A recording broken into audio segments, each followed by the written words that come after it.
Beri yang pertama di Royal Pekang, menjunjung kasih tuanku. Alright guys, seterusnya saya dah sampai di lubang yang mengerikan, yang dikatakan memerlukan sejabir bola.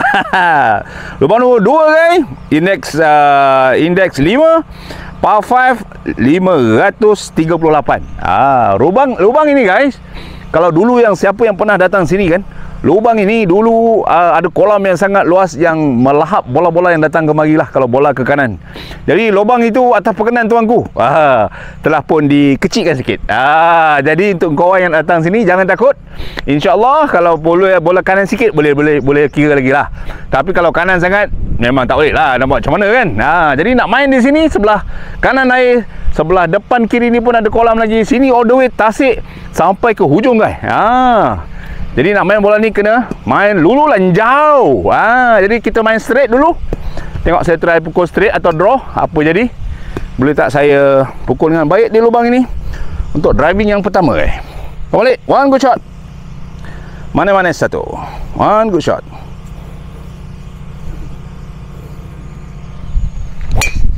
Okey, tak ada masalah. Fairway. Okey, alright. Takut air dia. Alright guys, pemandangan dari tengah fairway. Sebelah sana green, sebelah kanan ni all the way air guys. Air tengok air yang sangat luas, memanjang ke sana. Tengok bola teddy tak masuk air tu. Sebelah belakang tadi, sebelah kiri ada kolam kecil. Lepas tu sebelah kiri lagi, luar daripada fencing adalah OB line. Tu kalau ke depan tadi, lepas bagi track ke kiri ada kolam lagi guys. Jadi sebelah kanan sana pun ada kolam. Jadi kita attack straight saja ke direction green untuk pukulan saya yang kedua guys. Alright guys, second shot saya. Keadaan fairway di sini terjaga dengan rapi guys. Memang best. Fairway dia seranggun, ada campur-campur sikit cow grass, dipotong dengan elok. Best. So saya nak pukul straight saja. Saya gunakan 3 wood. Harap dapat distance 200-220 macam tu. Dan bola straight, jangan kembang, jangan kiri, jangan kanan. Itu saja syarat dia guys. Complete, one good shot. Mana-mana satu. Straight. Okey. Ni guys, saya belanja pemandangan kolam sebelah kanan. Ada sikit tebing, lepas tu kolam lagi sampai ke green guys. Aduh, sebelah kiri pun kolam lagi tu. Kolam lagi tu. Banyak lagi air. Memang lubang ni memang lubang kolam lah. Alright guys, bola ngam-ngam guys. Depan tu kolam. Tadi pakai 3 wood, tadi kena attack kiri memang. So green, lepas kolam green, kita tengok berapa distance bola saya ke green. Boleh tak saya buat 3 on, sebaik mungkin depan pin guys. Alright guys, second shot saya. Distance lebih kurang 84 meter guys. Angin dari belakang sedikit dan juga angin bertukar-tukar arah. Jadi bila jumpa di lubang depan air ni, biasanya kita risau lah, itu je kan. Jadi saya menggunakan 56 degree. Saya ingat 56 degree 3/4 swing pun okey. Saya cuba dapatkan solid contact sebaik yang mungkin. Kenakan bola, kenakan club head kita betul-betul di bola, dan biarkan bola meleleh ke depan green insyaAllah. Kemudian one good shot. Mana-mana satu. One good shot.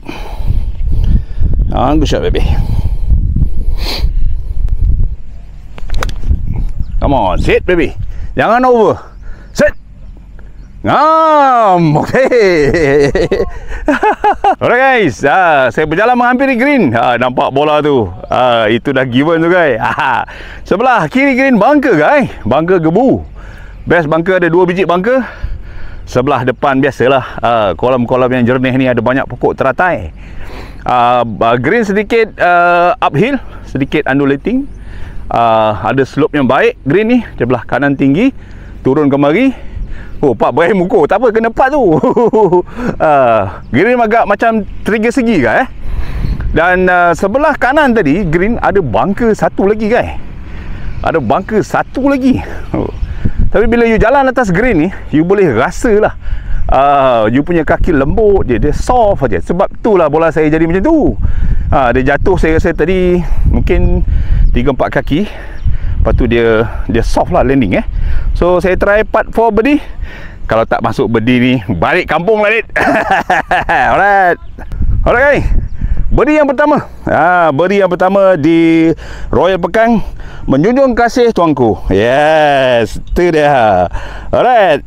One good part. Alright. Menjunjung kasih tuanku. Alright.